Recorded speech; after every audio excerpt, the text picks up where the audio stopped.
Hello, everyone. Welcome to another Mindset Matters with Sandra video. And today I want to share with you a story. It came to me actually in the last couple of days, and I thought I would share an experience that I had some years back. I think it's a good one to end 2022. I'm going to share with you a couple of my insights and also what I learned from this experience. About 2019, the summer of 2019, my life completely changed. It transformed the way I lived, how I worked, how I operated in the world was just in transition, huge transitions, so many huge transitions that I really felt that nobody could relate to me. And they probably couldn't, because maybe somebody experienced one of those transitions. I experienced a lot. And it took several years of this transition to finally somewhat settle, if you know what I mean. I had my own coaching business. I was also co-owner with my ex-husband with some business consulting that we had both been involved in. So, I was a businesswoman already, and being part of business is being on social media. And one of my main platforms was Instagram.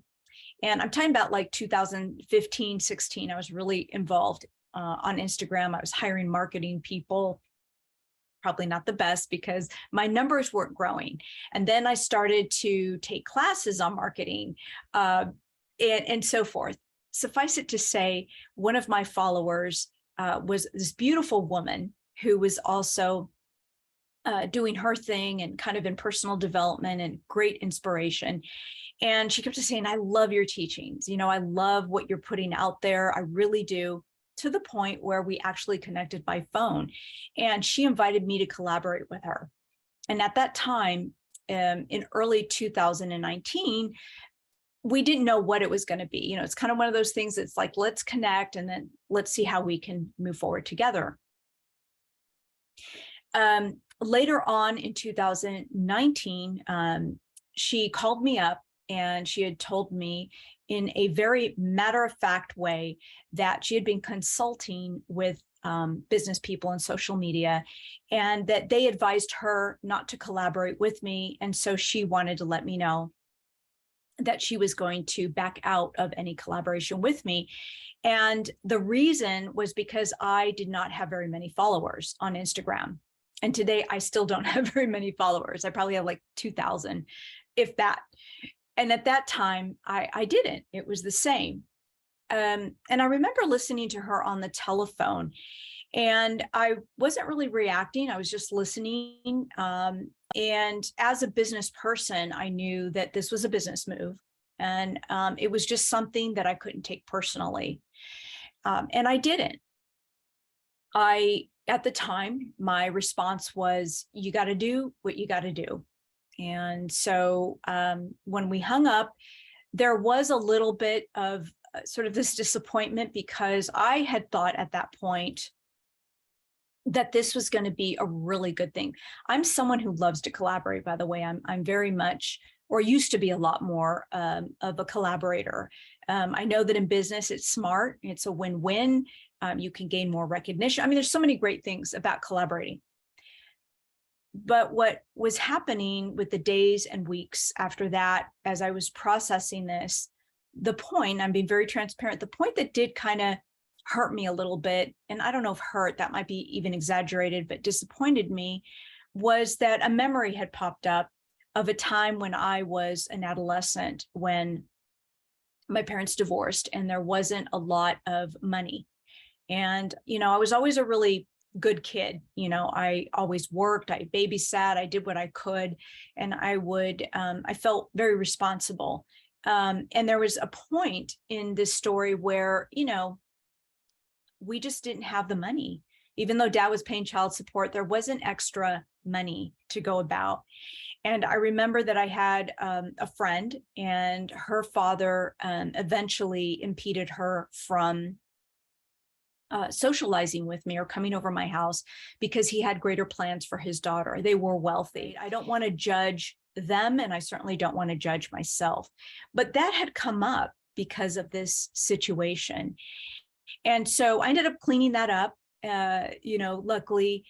But I also, the thing that really came into my mind a lot was that sometimes we can have the best programs or the best teachings or wisdom or a pure heart or the willingness to do the work, but we don't have, that other people don't see that.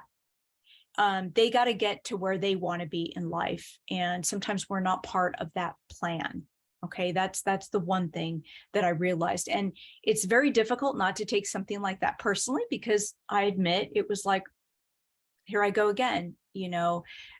She loves the teachings, she loves what I have to impart, but the money and the numbers were more important to her than collaborating with me, is kind of the way I was taking it. So I cleaned that up, and I realized that years later, God universe was going to give me something very precious and priceless. And that is the position that I have today. I am co-owner of Skills to Change Institute. I married the creator of Faster EFT. I've been able to become, a practitioner who I hope is in integrity, doing the work while I'm helping other people grow. I've come into the best neuroplasticity-based modality that there is. I'm extremely satisfied and content with what I have.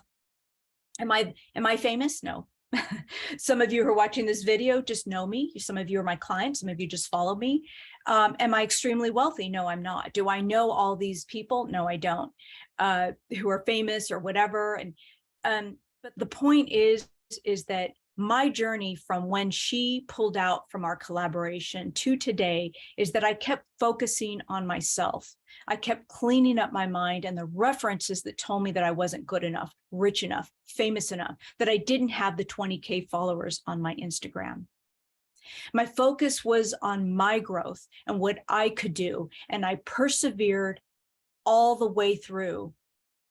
When I came to know Robert Jean, I came into a community where he already had a lot of followers.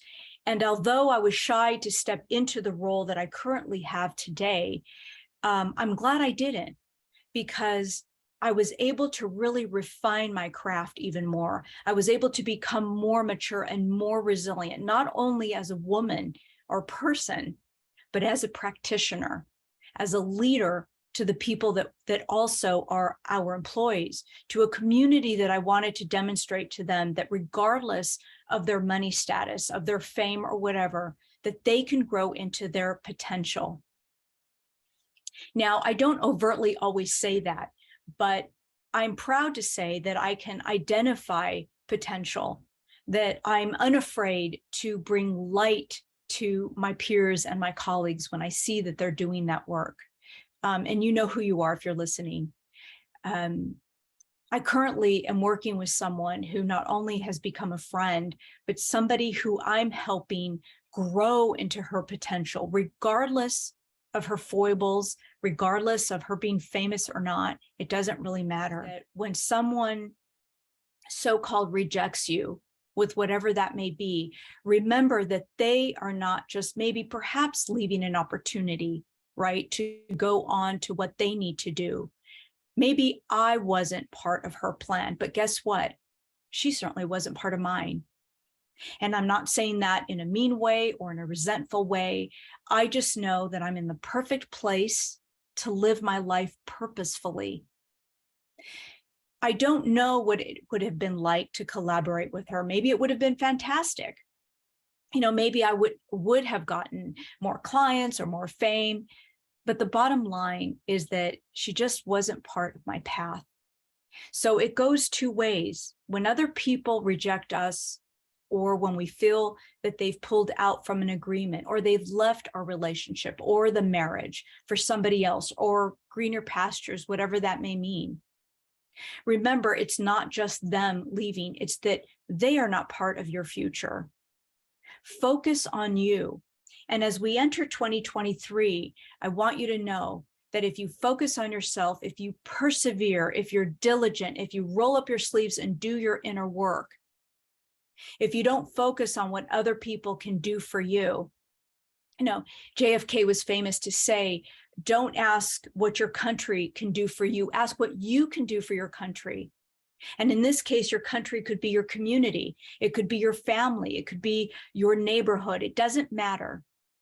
Focus on your gifts. Focus on your skill set. Become resilient because you do matter, right? And your mindset matters. This video, please share it with someone who may need an inspiration like this. I guarantee you that when you focus on you, you're always going to win. You're always going to win. I think I've won the lottery. Has it been easy? No. I didn't just wake up and all of a sudden, become chief operating officer at Skills to Change and become a level 4 UTAPTICS Fast EFT practitioner and be a certified coach and do all my things. It's coming out. It's shining from within. It's knowing that, you know what? I'm going to focus on me. I'm not going to let anyone pull me down. The rewards are there for you. Do your work, focus on you, get the sessions you need to clean up all the references that tell you that you're not good enough, rich enough, pretty enough, famous enough, that you're not connected with the right people. Because folks, that's not what it's about. There's always a greater purpose, and you can be that purpose. Take care. Talk to you soon.